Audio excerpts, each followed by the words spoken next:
Hi friends, ఇదిగో చూడండి mulberries బాగా పండినాయి. ఎంత బాగుందో చూస్తుంటే చాలా హ్యాపీగా ఉంది. చూడండి చెట్టు నిండుగా రెడ్ గా, ఎల్లోగా, బ్లాక్ గా ఉన్నాయి. పళ్ళు ఎంత బాగున్నాయో, జ్యూసీ జ్యూసీగా. తీస్తుంటేనే ఇవి ఇదవుతుంది, జ్యూస్ అంతా అవుతుంది. భలే ఉంది అసలు. ఇదిగోండి చాలా వచ్చినాయి.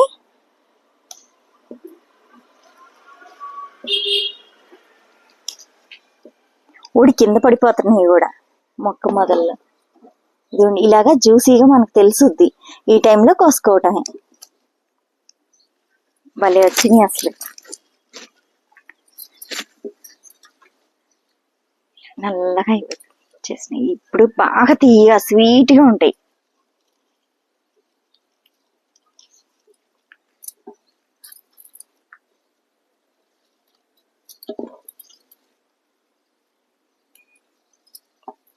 ఈ ఆకుల్ని ఈ మొత్తం అంతా పండిపోయిన తర్వాత, ఇవన్నీ అయిపోయిన తర్వాత మొత్తం ఆకులు తీసేస్తాను.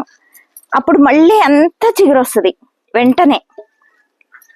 వితిన్ 1 వీక్ లోపే మనకి మళ్ళీ పూత వచ్చేస్తుంది. దీనికి అప్పుడప్పుడు NPK ఇవన్నీ ఇస్తూ ఉండాలి. Bone meal, Epsom salt, seaweed granules, కొంచెం నీమ్ కేకు, వర్మీ కంపోస్ట్ ఇవన్నీ ఇస్తూ ఉంటే అస్సలు విపరీతంగా పూత వస్తూనే ఉంటది. 365 days మనం కోసుకొని తినచ్చు అనమాట ఫ్రూట్స్ ని. భలే ఉన్నాయి అసలు. చూడండి, ఒక 2-3 కొమ్మలు కోస్తుంటేనే చాలా వచ్చినాయి. ఎంత బాగా వచ్చినాయో. ఇది వంగిపోయిందండి బరువుకి. చూడండి ఎన్ని ఉన్నాయో ఒక కొమ్మకి. భలే బాగా వస్తాయి. మీరు కూడా పెంచుకోండి, బాగా వస్తాయి. ఎక్కువ మెయింటెనెన్స్ ఉండదు దీనికి. ఎక్కువ కుండీలో పెట్టుకుంటే మనకి ఎక్కువ కాయలు వస్తాయి. కొన్ని మొక్కలకి మెయింటెనెన్స్ ఉంటది, పెద్ద కుండీలు కావాలని ఉంటది. దీనికి అలా అవసరం లేదు. సన్న కొమ్మకే చూడండి ఎన్ని వచ్చినాయో. ఇలా చిన్న ఫ్రూట్ ప్లాంట్స్ పెట్టుకుంటే భలే ఉంటది మన గార్డెన్ లో. ఇది ఈజీ, మెయింటెనెన్స్ లేకుండా భలే వస్తాయి అన్నమాట కాయలన్నీ. ఎంత బాగా వస్తున్నాయో చూడండి.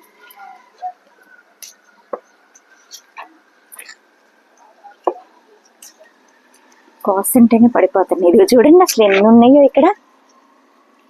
కొమ్మ బరువు ఎక్కిపోయి వంగిపోతూ ఉన్నాయి కొమ్మలన్నీ.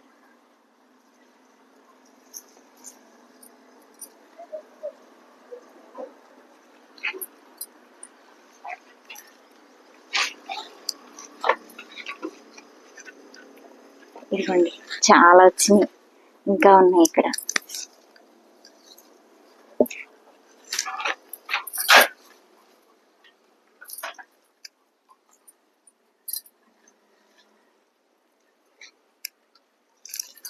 ఇదిగోండి చూడండి ఎన్ని వచ్చినాయో.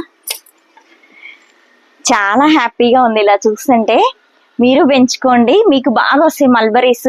ఇది చిన్న ఇంత 20 లీటర్స్ టబ్లోనే సరిపోతుందండి, పెద్దది కూడా అవసరం లేదు. ఈ ఫ్రూట్ ప్లాంట్ కి ఎంత కాపు పూత ఎంత బాగుందో చూడండి. ఇంకా ఉన్నాయి. అవి నెక్స్ట్ 2-3 days లో అవి పండిపోతాయి. నాకు చాలా హ్యాపీగా ఉంది. మీరు పెంచుకోండి. ఓకే ఫ్రెండ్స్, నెక్స్ట్ వీడియోతో మళ్ళీ కలుస్తాను. బాయ్.